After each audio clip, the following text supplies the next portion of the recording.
Whoops. Whoops. Spoiler alert. Spoiler alert. Tonight, Brad Stine and William Lane Craig talk about atheism.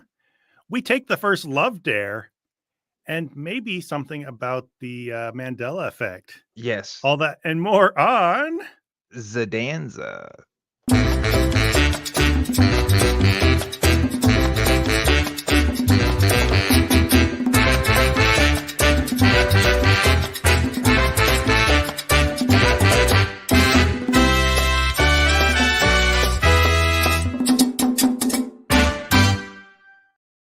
Greetings, Zod. I like to grab shit on my desk, and I almost pointed at you with these scissors, and last minute I switched it to the handle up front because I don't want you to be like you are making a threat or something. You know what I mean? Like, it's crazy out there these days.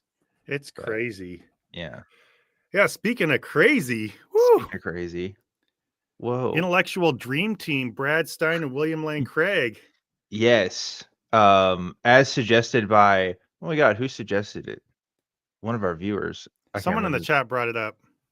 If you're the one that brought it up, leave a comment in the web zone. Leave a comment in the web zone. Boy, howdy, was that good content. Let me tell you something. Every time I'm like, are we done with Brad? Have we milked this sucker dry? No, he continues to deliver. And it's insane, and we'll talk about it. But I actually respect William Lane Craig more after this little interview a little bit because of the way he handled Brad, which is really funny. But anyway, we'll get to it.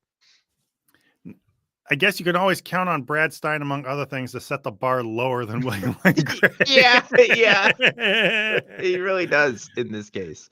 By the way, we got to address this real quick. Plow King said, "What non-black color is Zod wearing tonight?"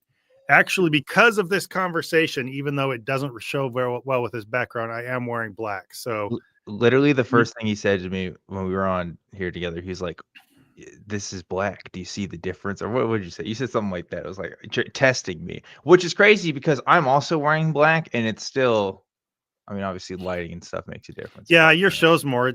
It must be the lighting. Mine fades into the background a little bit more. I got this little side light here that hopefully I don't look like totally like I'm just a floating head. But you should put that right behind you, where the O is in your name. That'd be pretty cool. That'd be stupid. Well, you should do it right now, though, because you almost had it. God damn it, Dan! All right, come on, it'd be really cool. Wait, now your head. No, put it in front of you, so that you can see the O and then the D. Oh well, you're almost there. Chad knows what I'm about. That looks cool. Dude. It could be cool. Don't tell me to. This is a professional show. Yeah, really cool. Oh. Man. Speaking of Decibel 19, thank you for the $2 super chat. Eager to know if the recommendation is worth it. So I guess Decibel 19 recommended. Yes, it was Decibel 19. Let me tell you, it's a hoot and a holler. I watched the director's cut version, so we should explain this. There's two versions of this interview, one of which is on, I guess it's William Lane Craig's channel or the network he's associated with. I actually don't know whose channel it is. Reasonable Faith. Yeah, I don't know if he owns Reasonable Faith or what his deal is. The other one is on Brad Stine Has Issues, where I guess it's his full thing with like him and his son, and they're talking for like 30 minutes at first.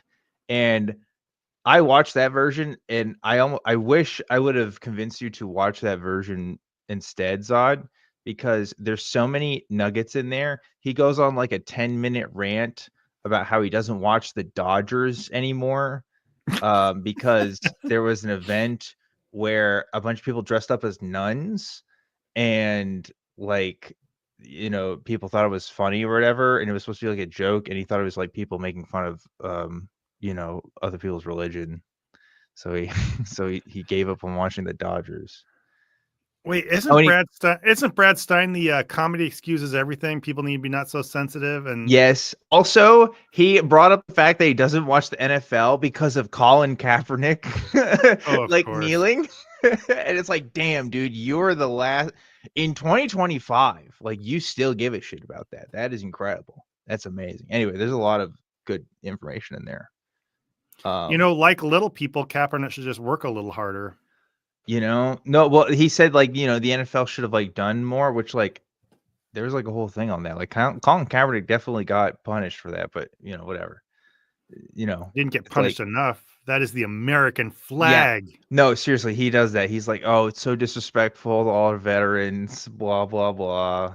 The whole 9 yards. So funny. Anyway, Cool. Cool. also apparently the New Yorker is what called him God's comic, and that's why he introduces himself that way. Is because a New Yorker article called him that one time. I guess he thought that was amazing. So definitely sounds like the kind of thing he would milk for all it's worth. I know. Look how much in knowledge I know about Brad Stine now. Like it's incredible. But I do it for the love of the game, baby.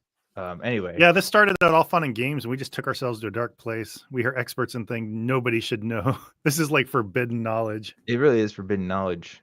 But so funny. Anyway, so yeah, William Lane Craig gets interviewed by Brad Stine, and Brad Stine sounds wild in this. I can't wait to show you guys because it's funny. It's very funny. Yeah. So I was wondering about that when the other one was longer, because I think he had a hard hour deadline with William Lane Craig. He did do that thing where he and his son just sit around and shoot the shit for half hour before. Which is like, why would you do that? Why would you keep Craig waiting for that? Because it was like live and everything. Oh, Craig was live and they were doing that? Yeah, they were live. So I don't understand the arrangement there, how that worked out. Why they would before do that. Craig was on. Yeah, I know. Yeah. But still, okay, so let's assume that Craig wasn't on that. Maybe he was, but that feels off to me. Even say that they did that beforehand or recorded and tacked it on or whatever. Why in the world you're trying to build this channel and you want to grow an audience and everything? So you get William Lane Craig, the Christian apologist, to come join your channel. And then you just fuck around for the first half hour of footage. That's what I'm saying. It's actually almost, if it wasn't that like I have apparently a special interest in this man because of what we do here, like I would have tuned out years ago. I mean, like it was boring, except when he went on that crazy rant about the Dodgers, and like he made like this really weird defense about how lying is okay sometimes. Again, it was like really weird and really strange. And it's like, why are you starting with this? Why would you not just immediately jump into like this interview? Like he's your headliner, but yeah, of course he's got to make the show about him. So he doesn't. First rule of audience engagement is make sure to lose as many people as possible before your main act shows up. And it's like, this is like, the edited clip of like he was live, but then they posted the live later, I think. I don't even know if it was the original stream or not. So it's like, you could have cut this down. Like, I don't know. They just don't care. Yeah, he just doesn't care, I guess. Yeah.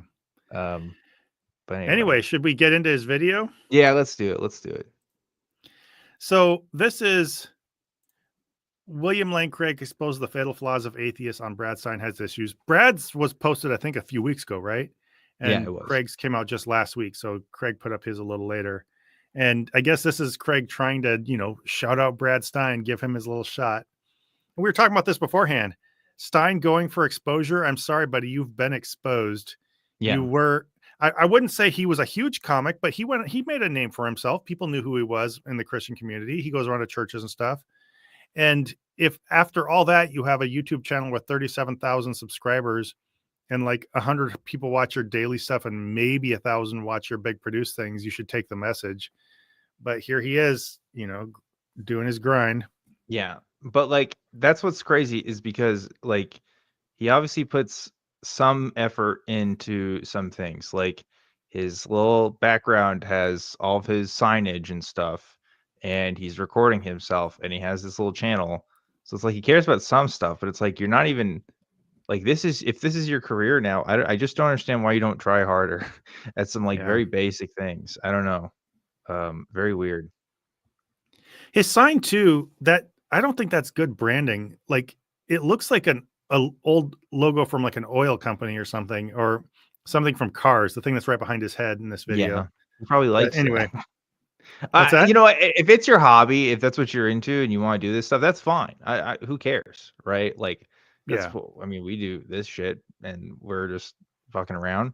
So whatever. But like, it's like if you've worked professionally as an entertainer, I would just think that you would take a little bit more pride in your work. I don't know, but maybe that's just me.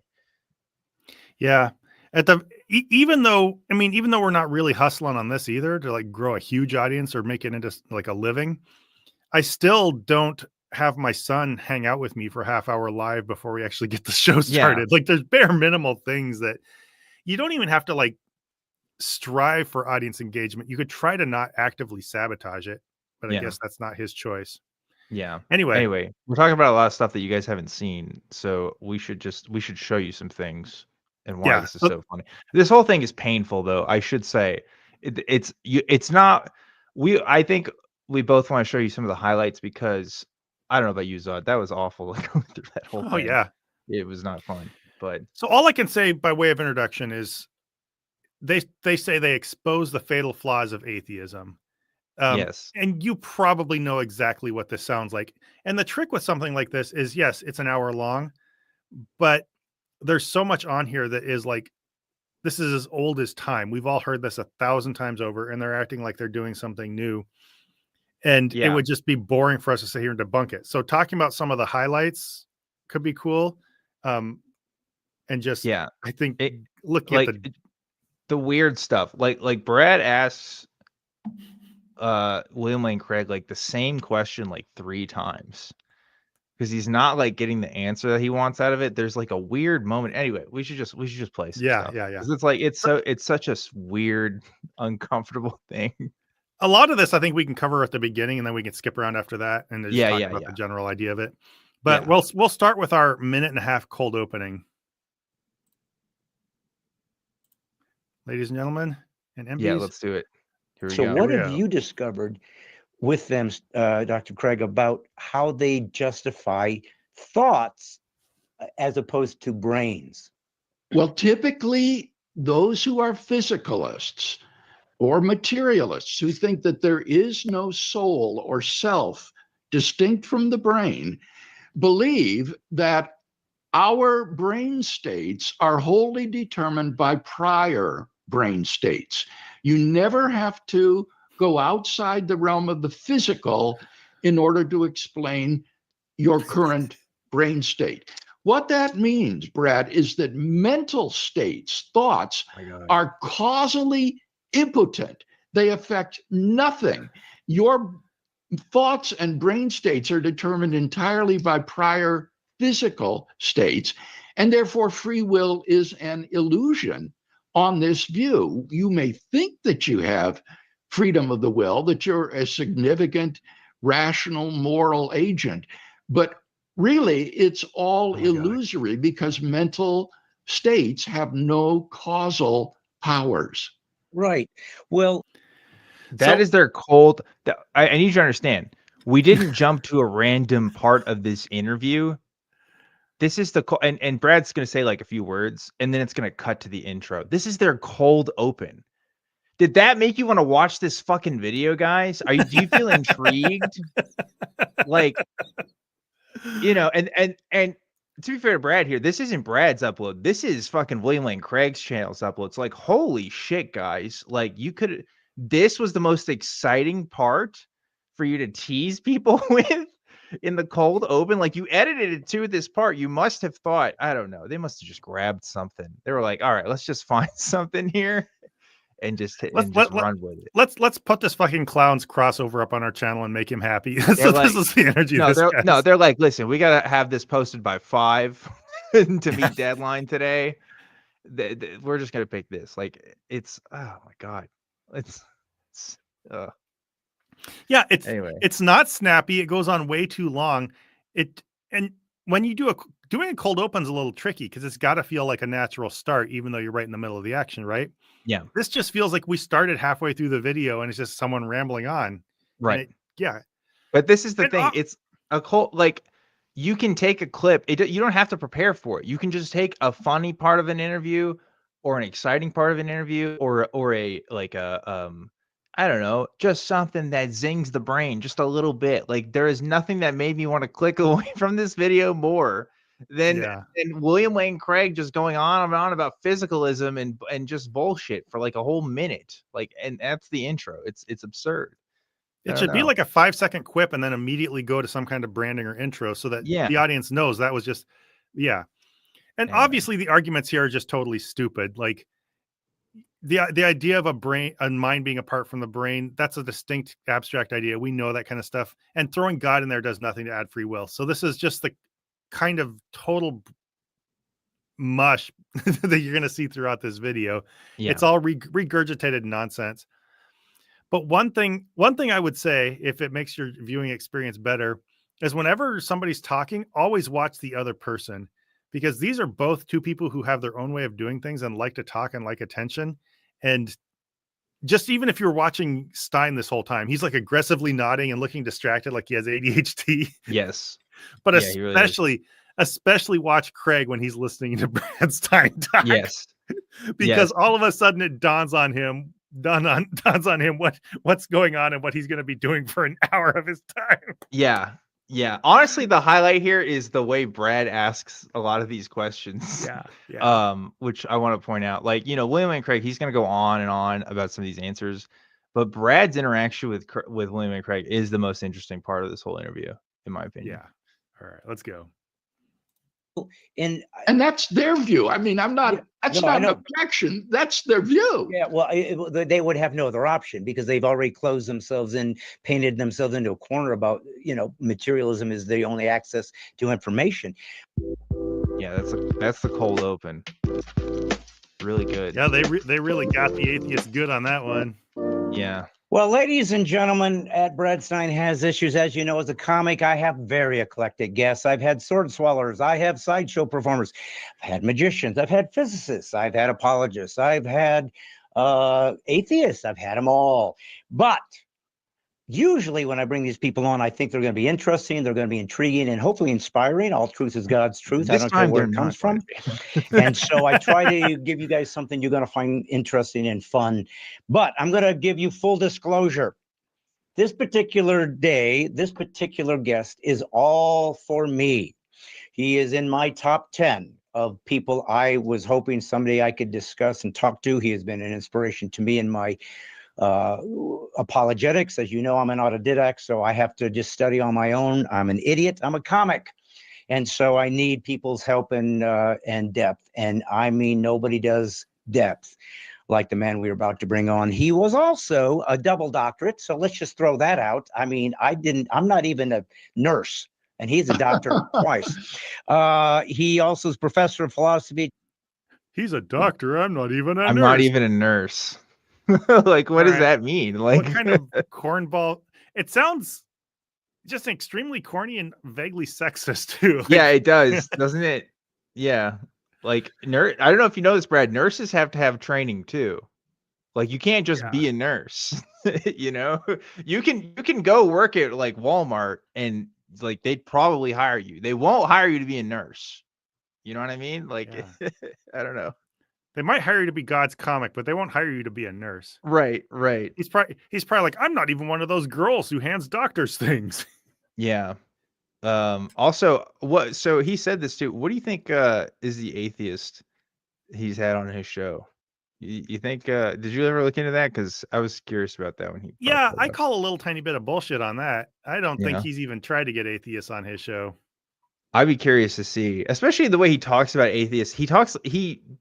I believe he says he's never really talked to atheists, or like not really, or he wants to talk to them more like later on in the interview. So I don't know. We'll see. Yeah.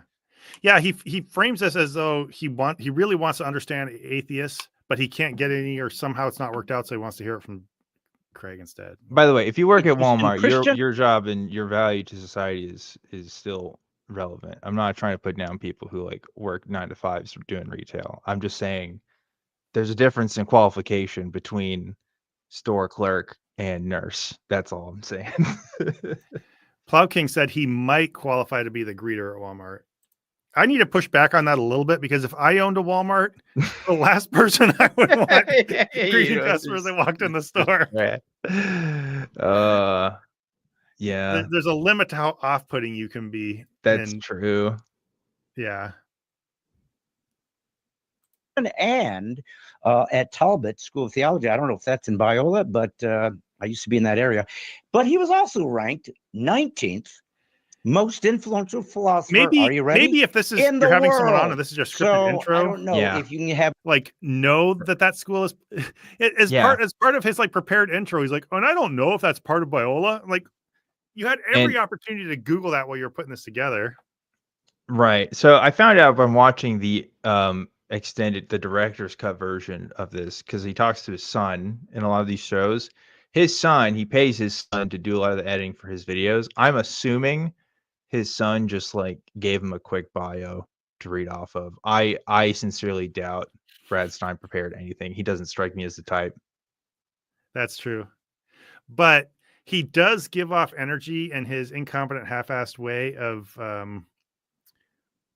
really, really, really wanting to impress this guy. Like I have never seen somebody with a bigger man crush on a live stream than we're going to see it. Or at least it comes off as a little insincere. It comes off a little put on. We'll see that if we get to those parts. So have more accolades than that other than a Christ follower. So please welcome, my honor to bring on Dr. William Lane Craig on Brad Stine Has Issues. How do you do, my brother? I'm doing well, Brad. Thank you for having me on the program today. Well, I promise you, when I say this is such an honor and privilege to me, I have watched your work for so many years, and I'm just, moved by it and inspired by it, and I'm so grateful. So I'm going to jump right in. So Sure. The reason I reached out to you, Doctor, was mainly because I wanted to have a series on atheism. I wanted to talk to different atheists, and I was curious about how. And I hope this doesn't sound demeaning to them, but how they function, because it seemed like when I would watch and listen to them, and I'm not talking about the internet atheists that are just copy and paste guys that aren't really deep. I'm talking about the Graham Oppies. I'm talking about the Alex O'Connors. I'm talking about Sam Harris's, people that you have engaged with who are at the top intellectual realm of philosophy, who are I just want to point out who are smart, who take the God that I mean, one of those three people he mentioned is a YouTuber. Like Alex O'Connor is not. I mean, he did go to school for philosophy and stuff, but he was making shit like while he was still in college. So I don't know. That's the intellectual giants: is a YouTuber, one real philosopher, and a popular science book writer, I guess, and podcaster. That being Sam Harris. So I don't know. Who's been infinitely criticized for his philosophy. I should point out.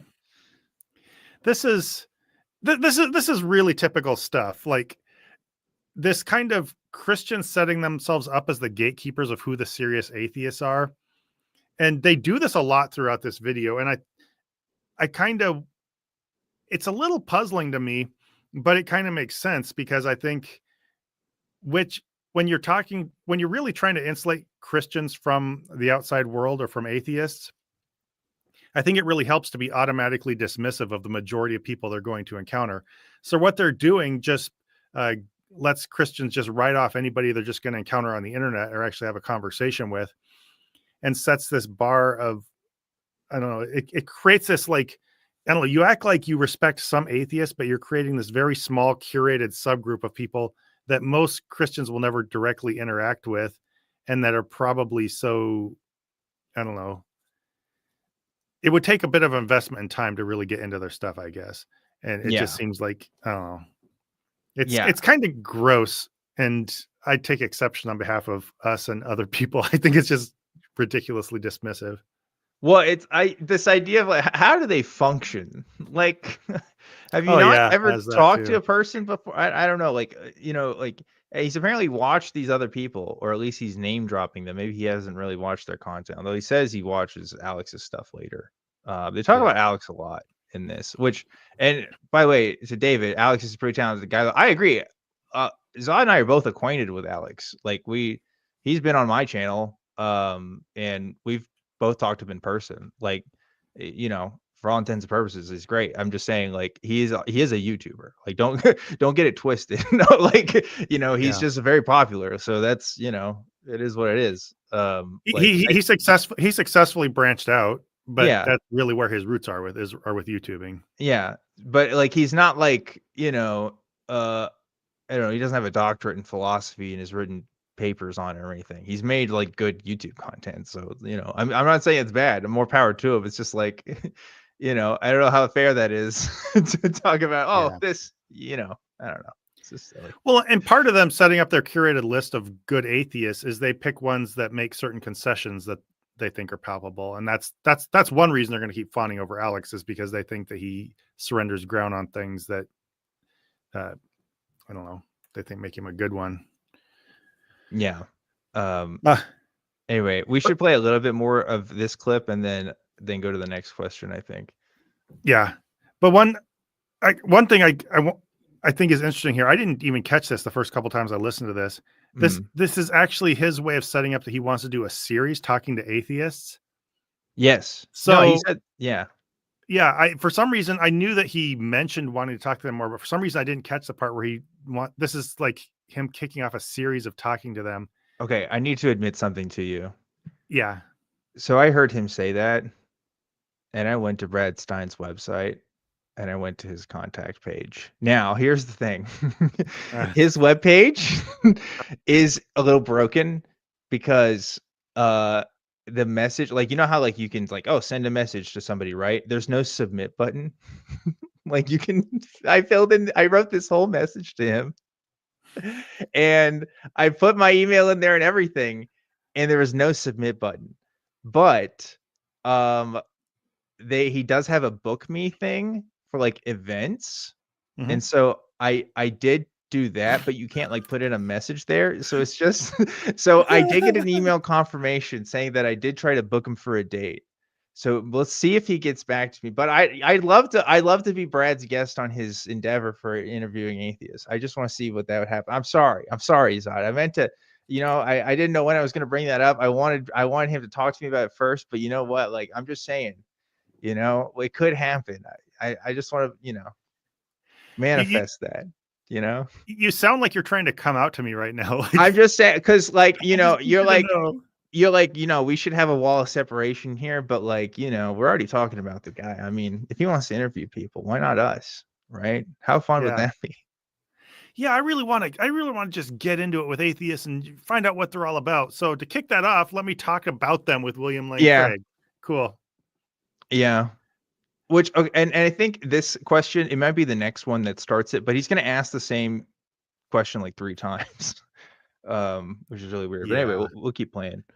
So we'll skip ahead a little bit if you want to, because this is just, I want to go though to where he prompts Craig's absurdity of life without God thing. You want to do that real quick? Okay. Go to about where that's at. Connect between what atheists believe and how they live. And I've called this the absurdity of life without God. It seems to me that if atheism is true, if there is no God, then ultimately there is no meaning, value, or purpose to life. And yet it is impossible, Brad, to live consistently and happily. We don't need to watch that for very long. You get the flavor of that. What I just wanted to point out, though, is just how I wanted to give little examples here and there of just how totally old and tired this is. Yeah. Like, this is a William Lane Craig thing down to the phrasing, and not only that, but the cadence. Like, he's totally just popping off one of his little routines. And I don't know, there's just something super annoying about how long he can persist in this total lack of insight or even curiosity about what atheists are like or how they think. Yeah. I mean, so like he does do like this is what's interesting about this interview though, because like at some point, maybe we'll get to it, like William Lane Craig does talk about different sort of secular ethics perspectives, which is kind of interesting. I was like, okay, well, you at least clearly know about some of this stuff, but like he doesn't give like any quarter to them at all. He just kind of references them and then just moves on, which is just I don't know. It's like that's the thing about William Lane Craig. Like, he's smart enough to know better, but he just chooses not to every time. I don't know. It's like he's writing that line when this question comes up. He has that instinct to want to just like rattle off names and topics to show what a smart philosopher he is, but he has to be careful not to fly too close to the sun and actually acknowledge the perspectives that they have and how much sense they make. Let's see. Then let's next skip ahead to where Brad Stine really wants William Lane Craig to play this little game with him. You know what I'm He talking does. about? Yeah, absolutely. All right, let's watch that. With you, Doctor, if you don't mind. In some odd way, I thought what might be an interesting way to approach this is almost let you play devil's advocate, no pun intended, as though you can help me understand how atheists function in what seems to me inconsistency. So I'm going to ask you questions that normally they would simply ask you maybe as a And by the way, I'm going to let Brad babble about this for just a minute or two.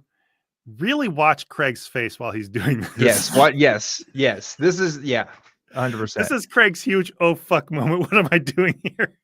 philosopher, but maybe because you are so ingrained in that world and have had such interaction with these top thinking atheists that you can help me at least understand how they're seeing things. So maybe it'll help people understand who atheists are. And I wanted to start with the whole idea of what is atheism, and I might sound like an idiot, sir, because you're a philosopher and I'm just a comic. So maybe I'm going to be really superficial here, and you can go ahead and deconstruct this. But the first thing I was thinking was, if you look at the history of humanity from the most primitive, cave paintings or whenever we began to communicate to the most sophisticated 2025 as we are, no matter what culture, no matter what belief system, no matter who conquered whom, no matter where we find ourselves, one thing that seems to be true is humans have always, for the most part, believed in God. They believed there was something else or gods. So you should say your thing, because no, you go ahead. Well, okay, so he says, okay, I want you to help me out with this. I want to know how atheists function. Then he says, I want you to play devil's advocate for atheists. And then he just starts ranting about how, he's just making the argument for, most people believe in religion at some time. So it's like, you just want to make an argument against a real atheist. Like, you're just like, it's so like, I like dad rambling on Facebook. You know what I mean? It's just like, it's like, what is the question here? Like, what are you trying to ask him? What information do you need from him that you don't know? Why do you need to know what atheism is? Why is that related to people believing in religions? Like, it's just, or religions for most of humanity. Like, God, it's just all over the place. I've very rarely seen that much visceral disgust trying to break out from behind a polite smile. Yeah. He's like, who the fuck is this idiot? Yeah. Why am I here? Yeah. This thing still has 52 more minutes. I got to say, he's really patient with Brad. Much more patient than I would be. Which, I don't know. It's just bizarre. He's trying hard to play along, but you can see it on his face. Yeah, Brad's like, play devil's advocate here for me. I want you to, explain to me what an atheist would say. And then, like you said, he goes on to debunk him. He answers the question for him. He has no idea how to do this. Yeah. So along with how rambly and stupid everything is, he's setting him up for a question and then talking about it himself. Like, let the poor guy answer. And this is what I mean. And I'm saying this as somebody who has interviewed people for years now. Same as he humble brags about. He's like, I've had over 100 guests. Why are you so shitty at this? Like, why? Like, if you're this bad, you need to write out your questions ahead of time, or at least think of some stuff ahead of time. We're 8 minutes in, and like, you already don't know what you're asking here. To William Lane Craig, the guy you said that you've like wanted to talk to forever, right? And like, Fred's in stand-up. He's been in front of audiences. He doesn't get nervous with this kind of thing. I just don't know. Like, does he really just not give a shit? I guess he doesn't. I don't know. Yeah. It's just weird. At least, come prepared with questions, but then I think give yourself a natural cutting off point where you stop the question and then just think of yourself as just a vehicle for letting the other person talk. But he just really wants to get these things off his chest. I don't know. Yeah, he does. You want to skip ahead a little here? No, at least I don't know. I'm trying to remember if there's anything else in Oh, this we'll see if they tie up this thread. Okay. I mean, it came in different forms, but the transcendent was pretty much assumed even this far in the game of humanity, where we've had deep science and we see things. So it seems to me that atheism is the outlier, that they're kind of the aberration to typical human experience. So would it be fair to say in some way, if they're observing the same things you and I see, and they choose to see no God, that in some ways this is a cult? Okay. That Yeah. they're This kind is of a the part. secular Yeah. religious cult? Is that a little too broad, or could that have some truth to it? I think that atheism is a religion. It is a religious worldview that denies that God exists. Now, you're certainly right in saying that it is a tiny minority of mankind that embraces this materialist worldview. But does that make it a cult just because it's small? I think that what atheists would say is that they have good reasons to believe in their secular worldview that God does not exist. And therefore, though they are admittedly in the minority, they would say the mass of mankind are simply mistaken and don't understand the evidence, and that they have good reasons to believe what they do. And therefore, it would be pejorative to refer to them as a cult. Yeah. Pause it there. Well, but if I'm glad. I thought this was the next question. I'm glad that we caught this, because how fucking funny is this interaction right now? Like, Brad is straight up saying they're the minority opinion. So doesn't that mean they're a cult? Like, oh my God, Jesus, Brad.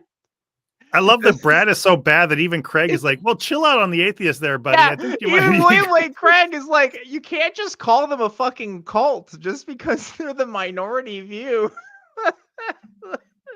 Like, even he's like, Jesus, Brad, calm down. He's like, I have a real career here, Brad. I actually have something I gotta defend. I can't just go around calling people cults, you know, or calling groups of people cults like that.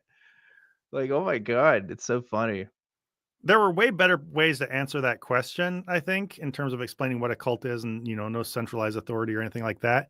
But considering what a just bafflingly stupid question Craig was asked and what he's trying to diplomatically tiptoe through, I don't think he did a bad job. No, that part, I am actually like, yeah, actually, I think he gave a pretty good answer to. Of course, you know, we disagree with, like, you know, oh, atheism is a religion thing. Like, yeah, you roll your eyes at that.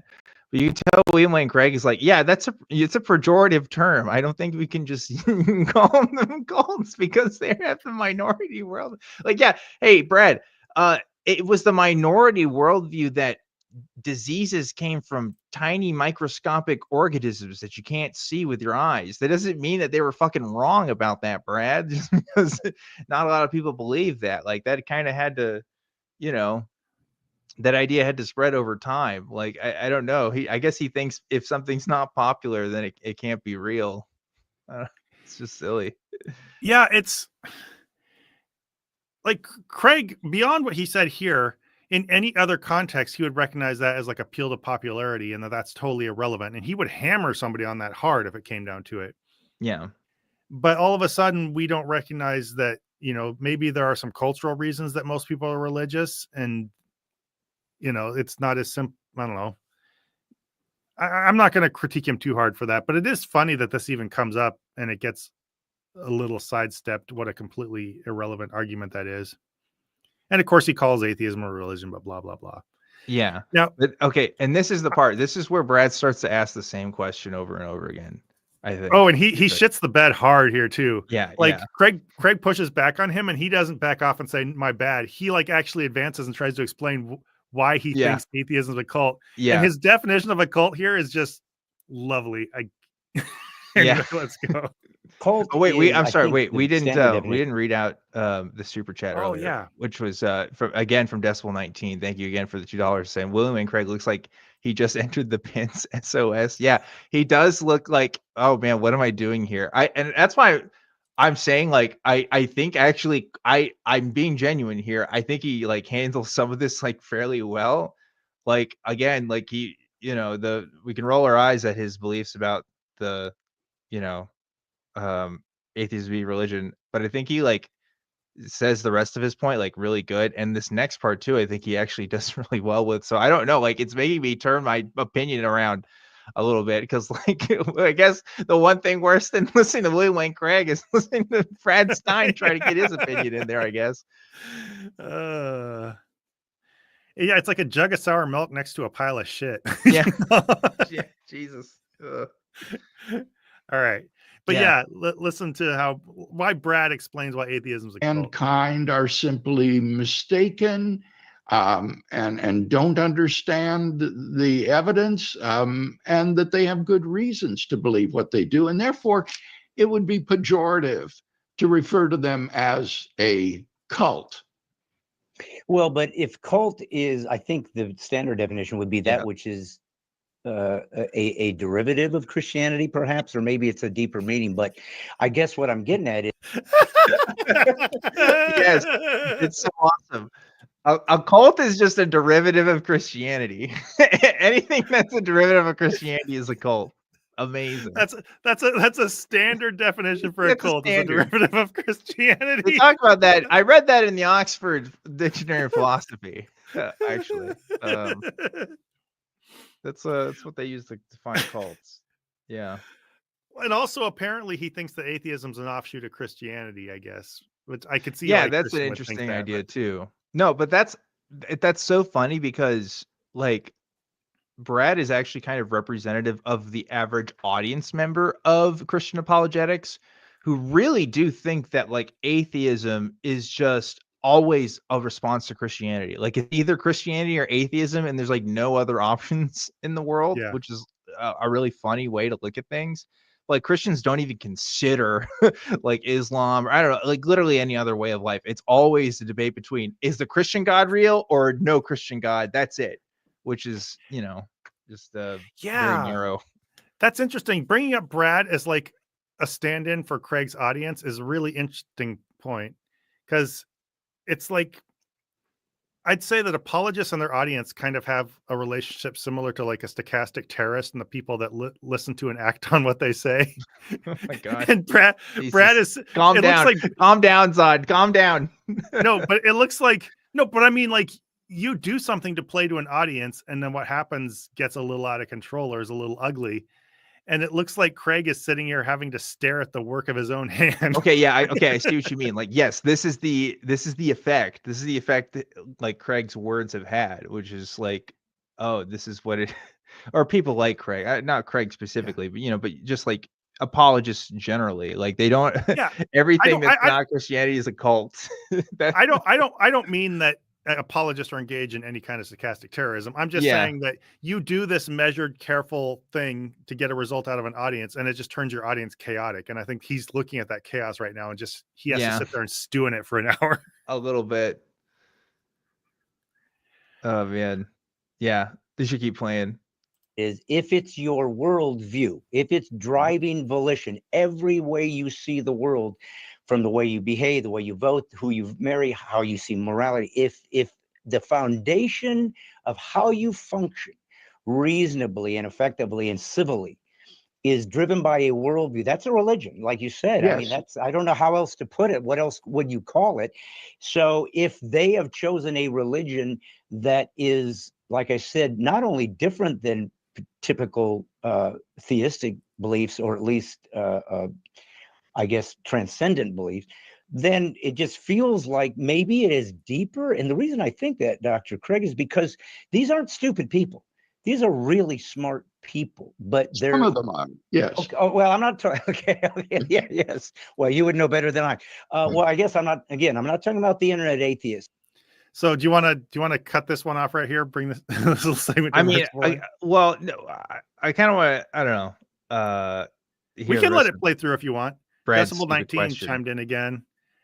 Thank you. Another $2. I feel bad for William Lane Craig. He is squeaming on the inside. Yeah, you can tell. But I guess what's stupid about this is, like, again, it's like atheism just saying atheism is a worldview is just so shallow. It's so shallow. It doesn't mean anything. There's so many like different value systems that are secular that you could just be more specific about. Like, oh, I have a negative consequentialist worldview. I have a hedonist worldview. Like, that's going to be infinitely more like telling of somebody's values and how people navigate the world. And there's going to be major differences in a secular point of view than just saying, oh, this is what all atheists think. This is their worldview. This is their foundational beliefs, whatever the fuck they are. He can't tell us, but apparently we have them. You know, I don't know.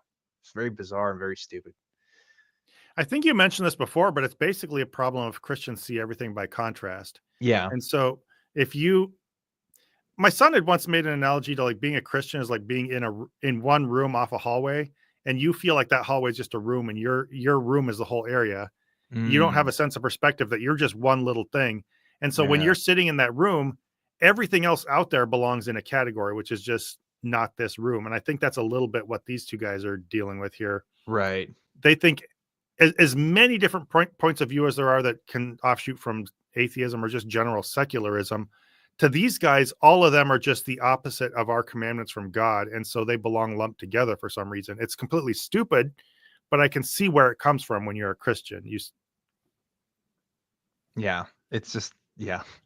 That's a good way to think about that. I like that analogy. Anyway, so you want to keep listening to this part? Well, just like the next few seconds here, because I think William Lane Craig again responds being like, Brad, no, it can't be like this, and then like he asks another question after that. I think this is that part. So, okay, who really just want to disparage people and malign people, but the ones that like that I've seen you with, from the Christopher Hitchens, Alex O'Connor's, Graham Oppie, guys that are really sophisticated. They're not stupid, but there does seem to be an inability. This is the one thing I did want to ask you about. An inability for them to grasp the idea that if there is no meta-narrative, there is no minuscule, what they will say is, we make our own meaning. There's no big meaning. There's no ultimate meaning. We make our own. And I'm thinking to myself, that's like saying there's a novel, a beginning, middle, and end, and inside of it, you wrote a chapter, and that's good. If I read that chapter, it has value. But if I burn the novel, everything disappears, which is what's going to happen to the universe. We're all going to vanish.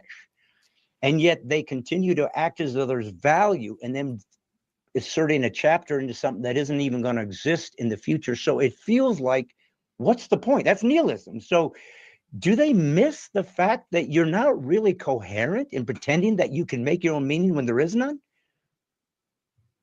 Well, as I say, I think there is an. Oh my God! What is this question? Jesus, Brad. Craig usually, I mean, I know less so now that he's older, but Craig usually thinks on his feet pretty well and snaps back to things pretty quickly. Like, he has to sit here and process what the fuck he just listened to and what am I supposed to say about that? I'd have to sit there and process that too. Like, what do you say to that? Like, of course, Brad again starts talking about nihilism, as he calls it, conflating it with atheism, because that's what William Lane Craig does, and other people in his ilk broadly do.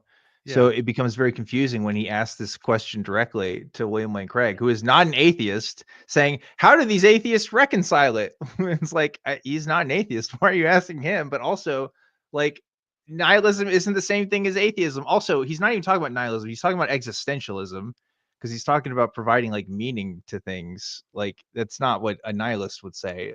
Nihilist would say that there is no inherent value. Anyway, you know, philosophy bullshit aside, like, it's just so funny because this is the result of Christian apologetics. You can't have a coherent or nuanced understanding of secular worldviews. They're all tied together under atheism or nihilism, and it sounds nonsensical and it doesn't make sense because that's what you've been taught as the worldview. You've never actually heard it from somebody who who actually experiences that or believes their perspective. That's why he's asking William Lane Craig this and not a fucking atheist, because like he doesn't talk to atheists. He doesn't know. I don't know. Yeah, it's entertaining watching. I don't know. Like he's just sitting there watching the gears turn and hoping this will all just end. But Brad, if you're going to have someone like Craig on, Craig obviously is a bunch of nonsense. We know that he does his little routine, but Christians admire it for a reason. Like there is a certain level of sophistication, not to the ideas, but to how they're presented and how they're packaged.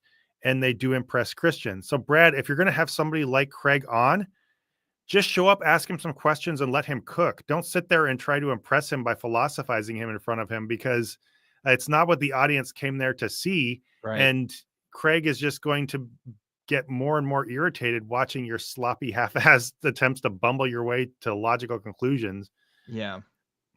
There was a comment from a Christian on Craig's copy of this video saying, "I'm glad I watched this so I could see the 10 minutes of what Craig actually got to say." Yeah. It is really But funny. yeah, And this is, we don't have to listen to this part, but this is the part where I was saying, like, Craig starts listing off different, like, kind of secular ethic systems. I think at this part, I don't know. Like, so he, like, has some base understanding. And it's like, I never hear you talk about that in your other videos, but okay. Yeah. We could move on at this point. I don't know. So we're almost at the top of the hour. Yeah. At this point, we could go around and keep looking at clips, or we could just cover. I have some notes down. We could just each cover things that we thought were funny in the rest of it, just to kind of make some time. Because let's talk about what's funny in the rest of it. I think. Yeah.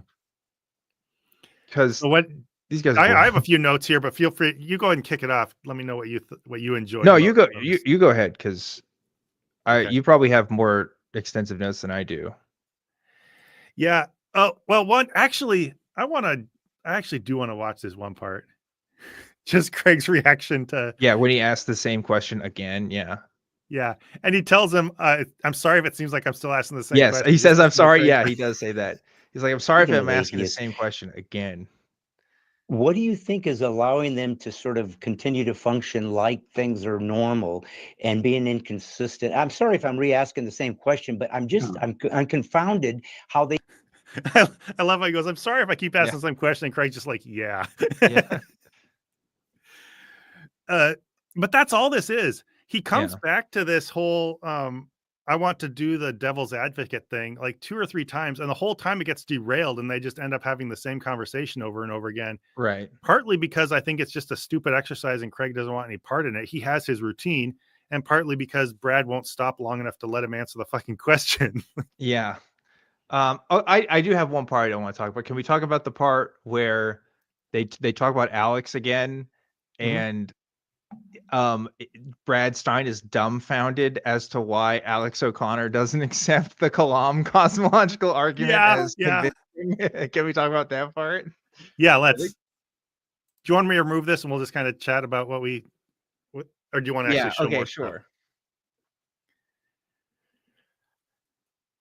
Sure.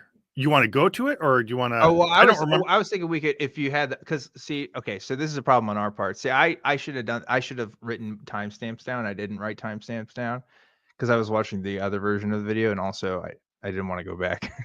I don't want to go back. Okay, actually, no, I know where this is at. Okay. It falls. I didn't see that what you're talking about fell under one of these topics, but let's see. Let me scrub right up here. Conversation. And honestly, he's one of the few atheists I've seen that gives a lot of respect to theistic arguments. He understands this isn't trivial. This isn't trite. These are legitimate arguments that have to be grappled with if you're honest about an intellectual inquiry. He seems to be that. Now, maybe I'm wrong, or maybe that's a game he plays with you. I don't know, but he does seem to be pretty. I've seen him with other atheists taken to task, including Dawkins. Yes, I saw that too. Yeah, and I'm like going, wow, this guy's a great apologist. So he clearly understands the issues at hand. But here's what I was curious about, and he's a great example, I think. So if you gave me, let's say, your famous argument, the Kalam cosmological argument, and I listened to that as a human being with an intellect, inductive, deductive reasoning, logic, reason, all the things I'm presuming exist, and I listen to that and go, wow, that is an amazing argument. I got to be honest, that is very compelling. I agree. I think you have brought me closer to God. I think I'm going to go deeper, whatever. Meanwhile, Alex O'Connor's sitting next to me. He's listening to the exact same information, hearing the exact same argument that's no less articulate when he hears it than when I do. And he said, you know what, that's not compelling. I got to tell you, Dr. Craig, that just doesn't quite match up to what I think is necessary for me to agree. So we're now dealing with what? Subjectivity in evaluating evidence? And if that's the case, how do we ever reach a conclusion that is convincing if I can look at the same evidence as you and somehow just say it just doesn't work for me? Is it because it's not really there and I was simplistically persuaded?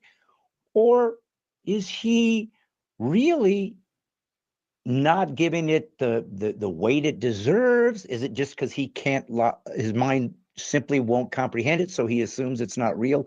You know, what is really going on when two people are observing the same information and reaching different conclusions? Who could be objectively right there?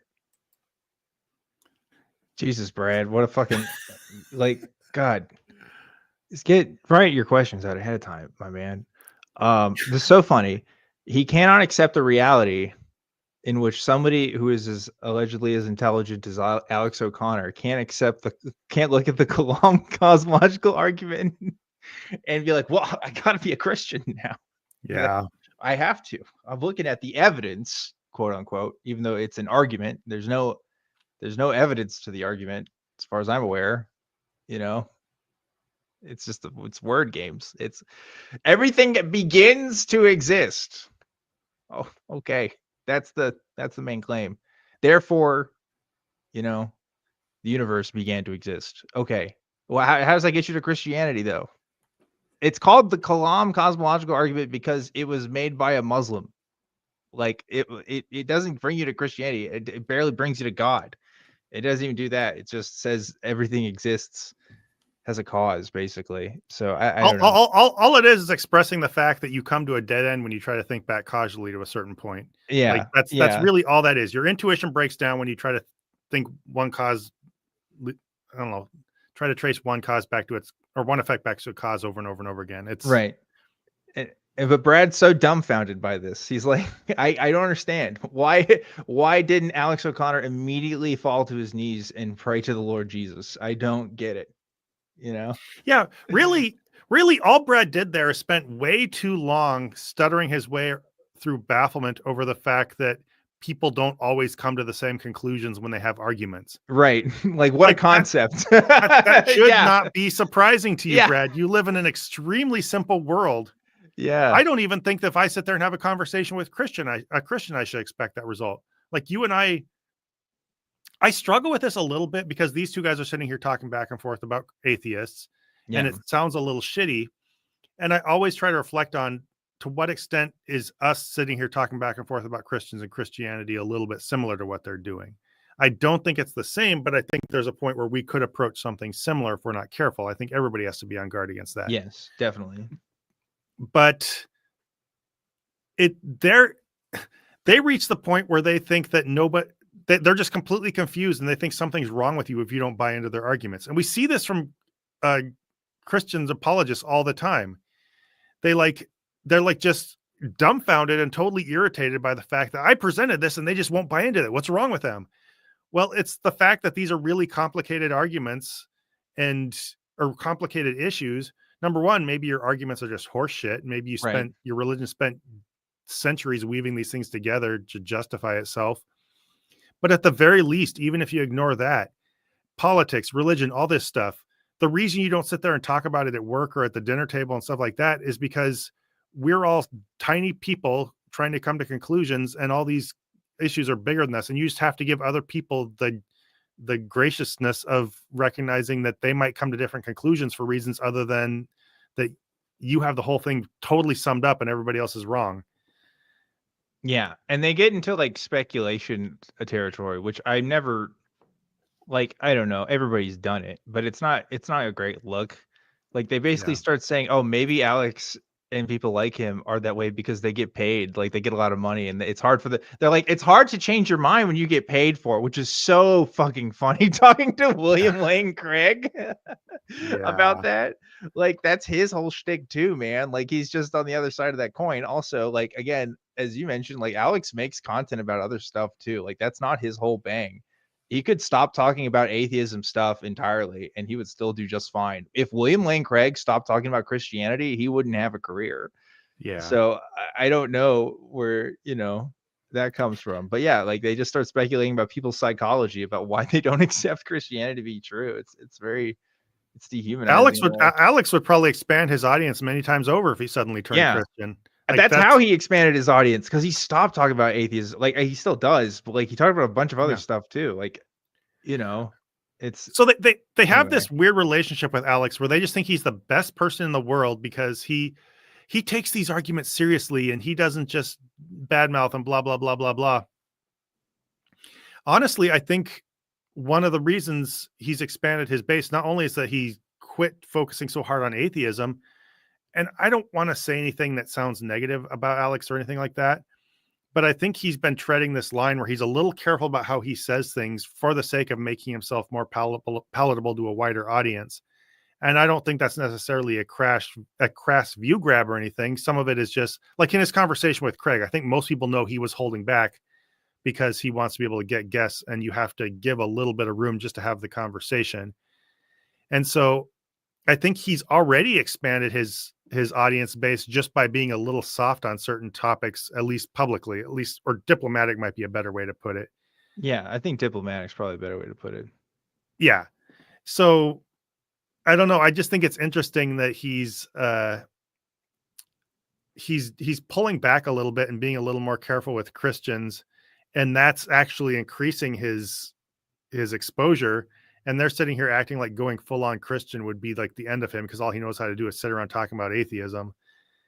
And this is why he doesn't accept the Kalam, because everyone in the world should just follow the math and see that the Kalam leads straight to God. And if they don't, well, something's wrong with you. So let's try to figure out what it is. Right. But that's like half of this interview, at least, is Brad just being befuddled by people like Alex who don't have the same worldview he does, even though they're ostensibly smart people, which is just I don't know, very funny. And Craig says your goal with an atheist is to not convince them, but to raise the price of being wrong so high that they can't. And so raise the price, which says a lot about their psychology on this. Yeah. And it also shows something about how they approach the conversation. He's not there to learn a single thing from an atheist or to test his own worldview or anything like that. He's just there to prod them until they finally realize how stupid they were being the whole time. Or if not stupid, how much they were willing to warp their thinking in order to deny God. And it's like, to give context again, like he uses this analogy of raising the price on something being like, this is the price if you're wrong. Like, what you have, like, you have to bite the bullet on this. They have a conversation about morality, and Craig is saying, oh, well, it's because morality is an illusion. There are some people that believe in like moral error theory, where they have to bite the bullet on morality even being real, and they'll just say like, yeah, it's just not real. That's the price you have to pay for it. And this idea, this strategy, which he has cultivated for years, is that you have to make atheism. First of all, that's why he almost never differentiates. That's why I was so surprised that he actually used different words to describe different worldviews, because 9 times out of 10, he just says it's atheism. He says it's all atheism. And then he says, well, in order for you to believe in atheism, right, in the positive here, like, this is what you have to believe. He makes the position so absurd. He makes it one position, atheism, and he tries to make it so absurd that it has to be such a high cost to even believe it. Like, that is how he sells Christianity. It's just by trying to make atheism the craziest thing you could possibly believe, which is why we talk about William Lane Craig, because he's dishonest in that regard. But anyway, And then when he sees a member of his audience go full on rabid dog on the same thing he did, he realizes, oh man, this is getting this a lot is of the control. result. You get folks like Brad who are inflexibly uncurious about these other worldviews, because they're hearing it all from. I guess maybe Brad is curious, and that's why he's trying to get insight from William Lane Craig. I don't know. I don't think he's curious at all. I think he's been sitting in his own head thinking about how smart he is, even though he's an uneducated comment. He's just waiting to barf this all up at Craig, and Craig just instantly regrets doing this interview. Yeah. So I just want to hit on a few things real quick that I want to make sure to cover, because this is nothing but a pile of contradictions, or if not a pile of contradictions. Like, let me think. Oh, I love that they spend so much time talking about how could atheists ever cope with anything, and their worldview makes no sense whatsoever and is totally incoherent.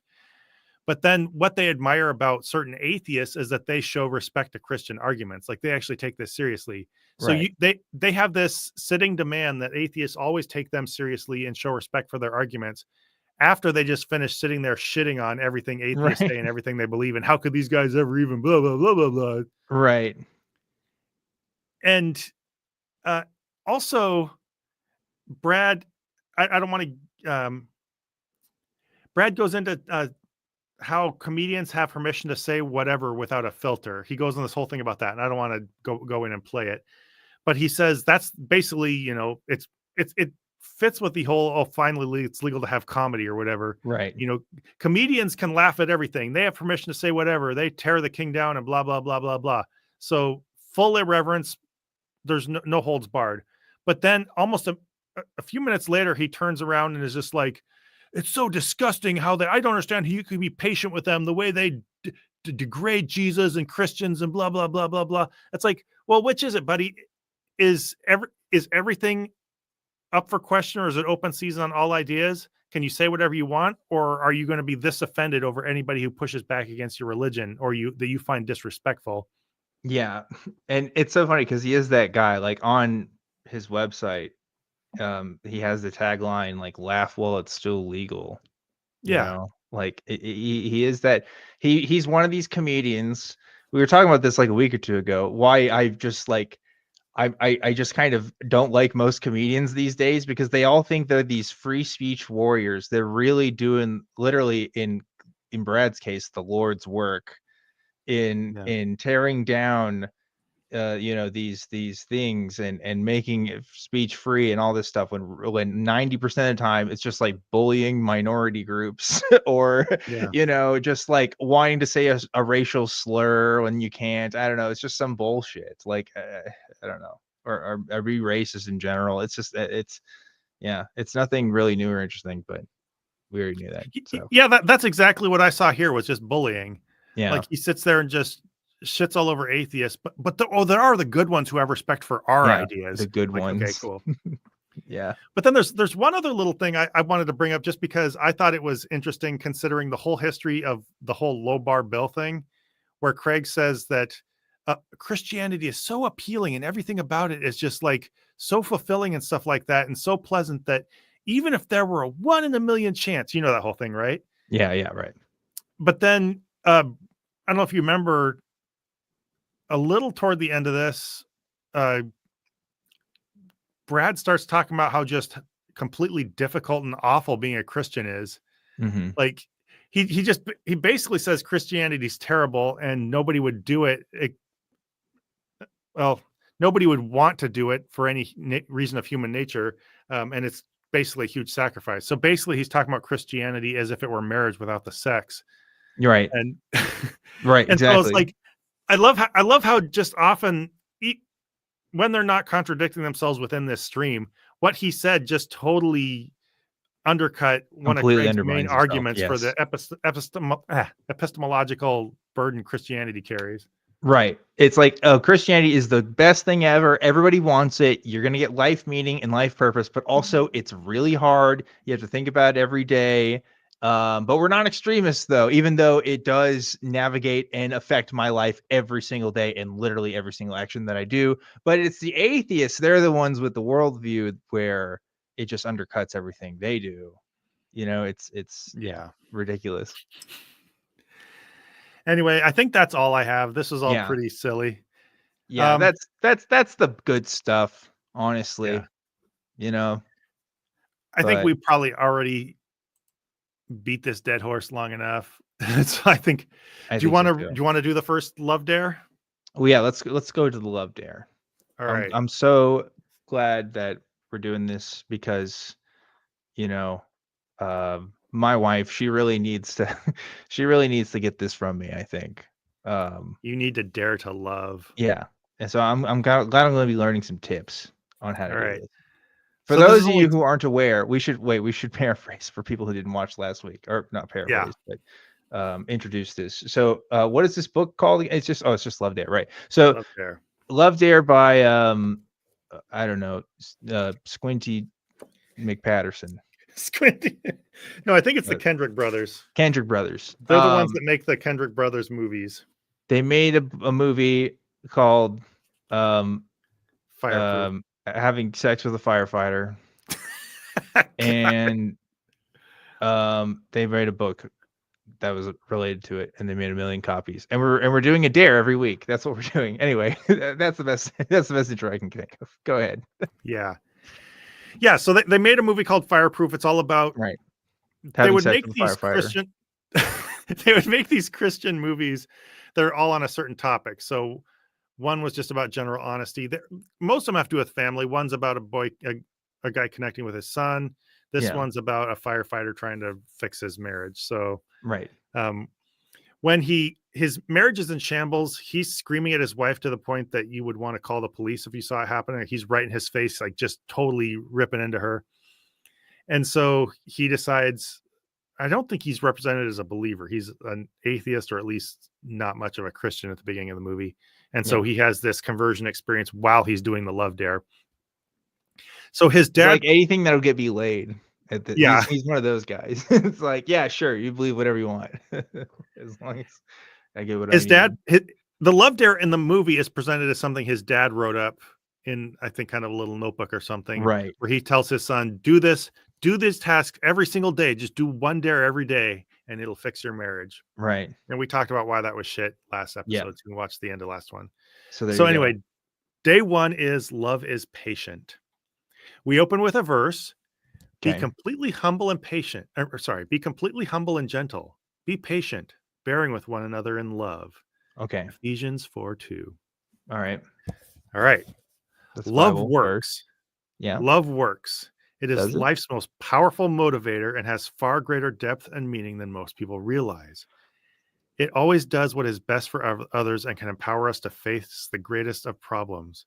We are born with a lifelong thirst for love.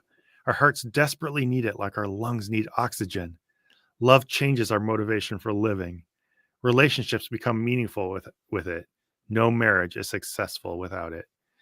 This sounds like a middle-aged Baptist guy trying really hard to be like all romantic and inspirational. Yeah. I don't know. I think money is a more motivating force for a lot of people than love, to be honest. Yeah. What do you think kills? What do you think people would kill for more, love or money? That's how I would think about it.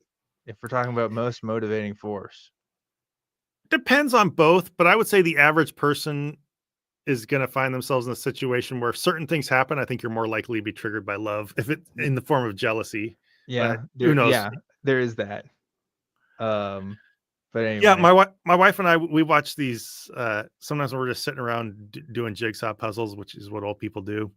We listen to these dating match shows on TikTok live, and people always ask love or money or something like that. And my wife and I are like, money.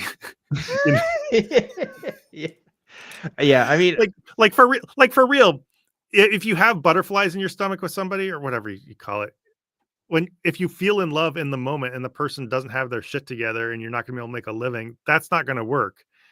Get your feet on the ground first and then try to sort out the emotional side of it. Yeah, I'm not saying love's not a powerful force. I'm just saying I think money, like just looking at history, I think money wins. Like I don't know, over the long game, over which has been more influential anyway. Not being rich. Being rich will cause its own problems. No, but like being well provided for. If being secure and provided for is going to do a lot more for your relationship and your marriage than. Well, I having just mean like what people get motivated by power and like I don't know. Nobody's gonna be. I don't think people become world leaders just for the love of it. A lot of times, I think there's other parts too. You know, I don't know. Anyway, yeah, I think you're talking about. I think we're both talking about different sides of the same issue. Yeah, we're talking about different sides, but I get what you're saying. Also, you say jigsaw puzzles are for old people, but when we were in Japan, Lauren did buy a Blue Eyes White Dragon, like the trading card, but as a jigsaw puzzle. Oh, And nice. we still haven't put it together yet, but it is pretty cool. So, yeah, and Kip Davis had a jigsaw puzzle of P-52 with him, so I guess it's not all old people. So yeah, it's people like jigsaw puzzles. Even if young whippersnappers like Kip Davis and Objectively Dan do puzzles. Yeah. All right. Anyway, let's hear about this patience here. Love is built on two pillars that best define what it is. Those pillars are patience and kindness. All other characteristics of love are extensions of these two attributes, and that's where your dare will begin, with patience. Okay. Love will inspire you to become a patient person. When you choose to be patient, you respond in a positive way to a negative situation. You are slow to anger. You choose to have a long fuse instead of a quick temper. Rather than being restless and demanding, love helps you settle down and begin extending mercy to those around you. Patience brings an internal calm during an external storm. I feel like they're drastically oversimplifying issues of like self-regulation and understanding your emotions. You know?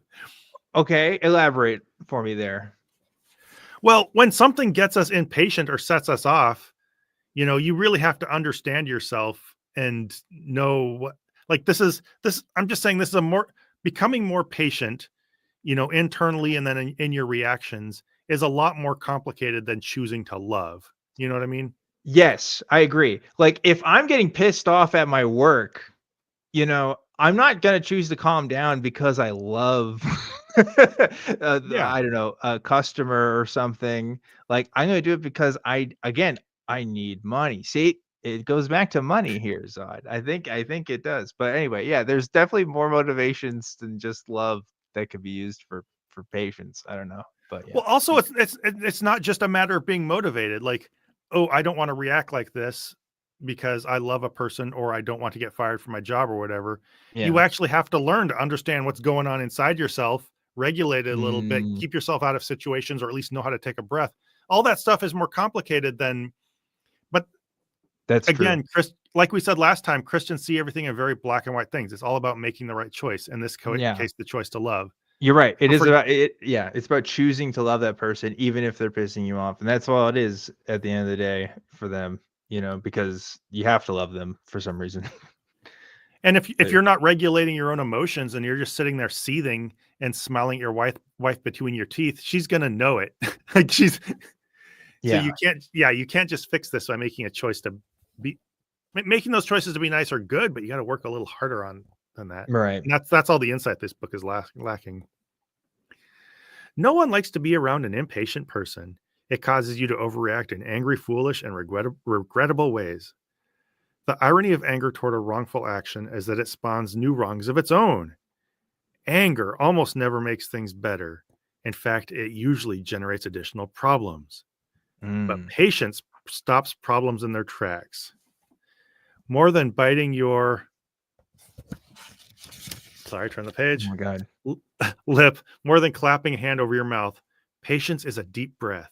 It clears the air. It stops foolishness from whipping its scorpion tail all over the room. It is a choice to control your emotions rather than allowing your emotions to control you, and shows discretion instead of returning evil for evil. Yeah, they should be like, here's an example in the Bible of how anger can be bad. When God got angry here, he flooded the whole world and committed a genocide. So this is an example of how anger could be really bad, actually. Like, how funny would that be if they went that route? You know? Yeah, probably not. God's a God of love. You know, that was justice, right? Right. That was whatever. That was just, of course. But yeah, obviously there's the Bible connections to be made. But what I just find wild is that this is just completely vapid. No, of Like, course. Yeah. I remember as a Christian, I didn't do this full dare, but I think I remember the church I used to go to did a Bible study of this, and we would read it, and the men would all talk about blah, blah, blah. So basically, it's a bunch of men mansplaining your marriages to each other. Right.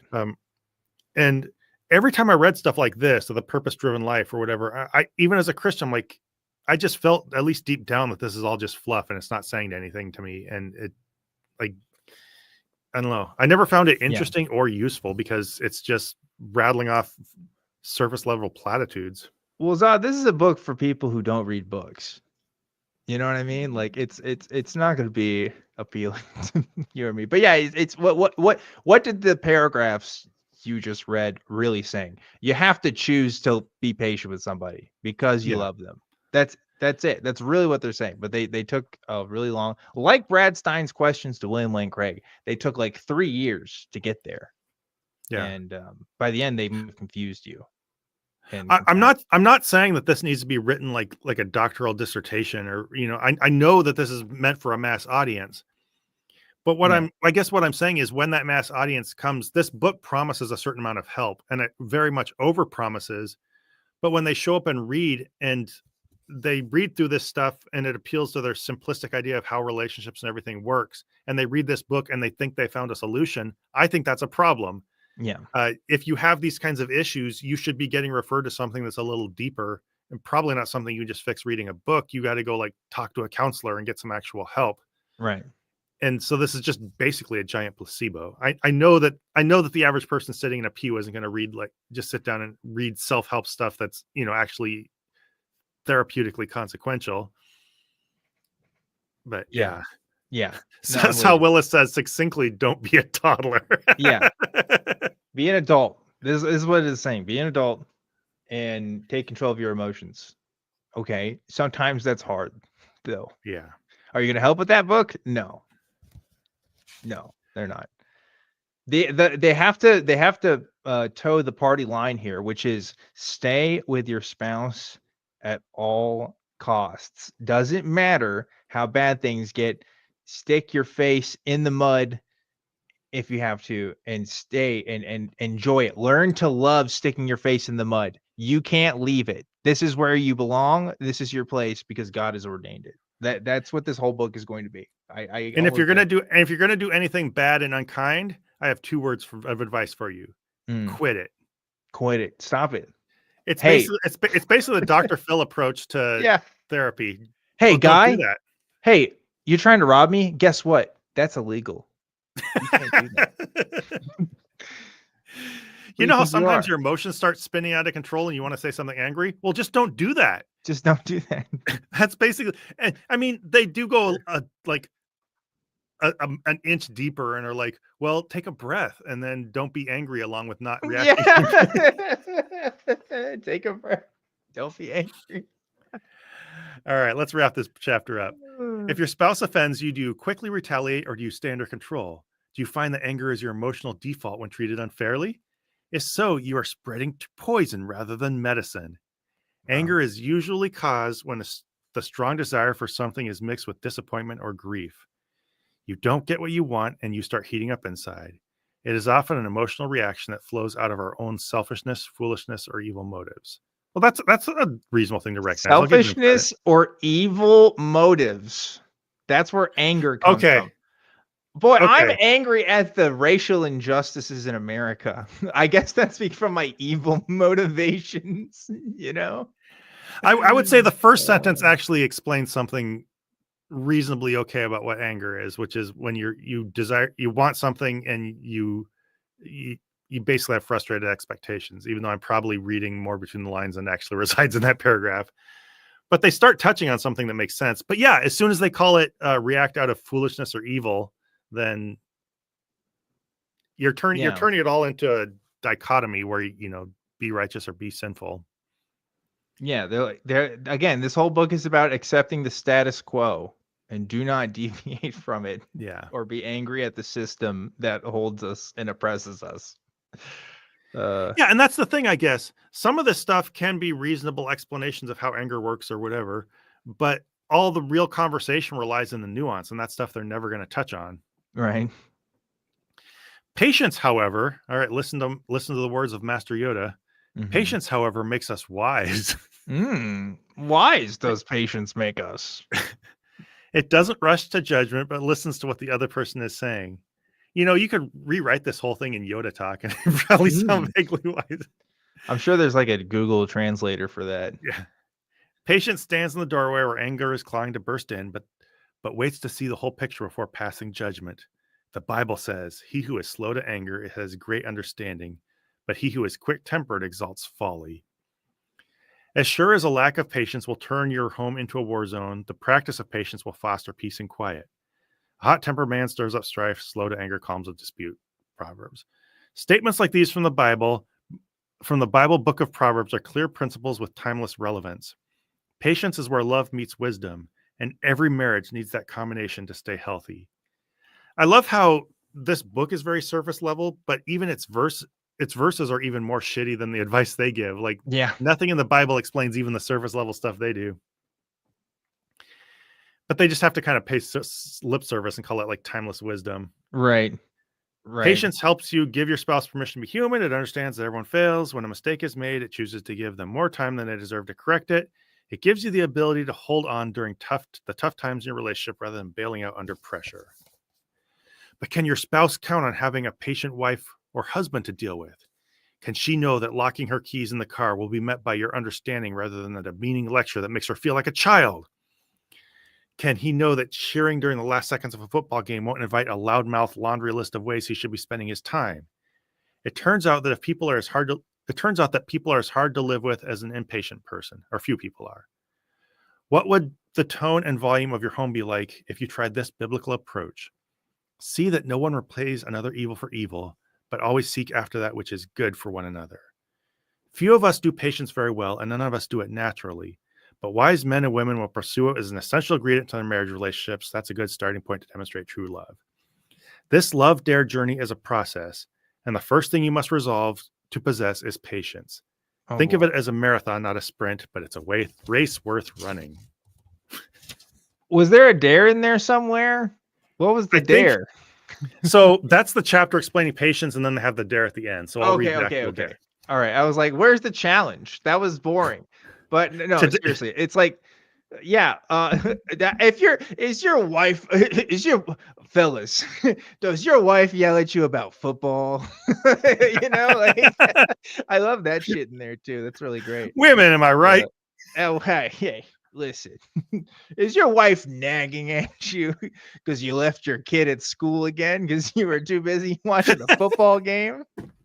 Having a beer with the boys? You gotta learn to be patient with her, okay? Maybe it's that time of the month, you know what I mean? It's like, God. I love too that the examples are like a woman doing something stupid, but then also her just not letting you enjoy something. Like, these are all clearly written from a man's perspective. Yeah, that's so true. Yeah. Oh man. That's all right. funny. Let's do today's dare. We're just about there for time. All right, let's do it. Oh, there goes a helicopter. The first part of this dare is fairly simple. Although love is communicated in a number of ways, our words often reflect the condition of our heart. For the next day, resolve to demonstrate patience and to say nothing negative to your spouse at all. If the temptation arises, choose not to say anything. It's better to hold your tongue than to say something you'll regret. And there's a checkbox that says, check here when you've completed today's dare. So basically, if you made it through the whole day. Wait, that's not a... I'm sorry. Let me listen with my critical ears here, because I don't think I actually heard a call to action through any of that. I don't think that was an actual dare. The call to action is don't say something mean. Don't be impatient. The completable task is a negative here. Like, wow. Holy yeah, David shit. says 1 whole day. Yeah. So don't just do it for a day. So don't be an asshole. Check. Yeah, just do it for a day. Oh my God. I mean, that's so funny. We all lash out at some point, but if doing that for 1 day when you're making a point to do it is a challenge, then I think you have problems. Yeah, I'm disappointed. I thought we were gonna do like a Nickelodeon slime fest, like dare thing, you know? Like I thought there was gonna be a challenge to do. But it's just don't be an asshole to your wife. Like, oh, I do that every day, book. What do you mean? That's not a challenge. Why is this a challenge for you? Or for any? I don't know. This is all right. Oh God. Well, you ready to wrap this up? I guess so. Yeah. Yeah. I really got to get moving here. Last thoughts? Yeah, we didn't do our Mandela effect thing today, but that's okay. We can do it for a different time. Okay, so Zod, I guess I did the fucking challenge today, huh? Did you do the challenge today? Are we good? Is our marriages good? I think they are. I don't know. With you, I think I've pretty much made it. Yeah. With my wife, there are a few hours left in this day, so I'll let you know next time how Okay, it turns all right. out. Well, good. All right. All right. Have a good night, everybody. Stuff. Bye, everyone. We'll see you next week. Voy a cantar esta canción con mucho cariño de mi corazón a la República Dominicana, la casa del merengue y la casa de la bachata. Voy a cantar esta canción con mucho cariño de mi corazón a la República Dominicana, la casa del merengue y la casa de la bachata. La, la, la, la, la, la, la, la casa del merengue. La, la, la, la, la, la, la, y la casa de la bachata.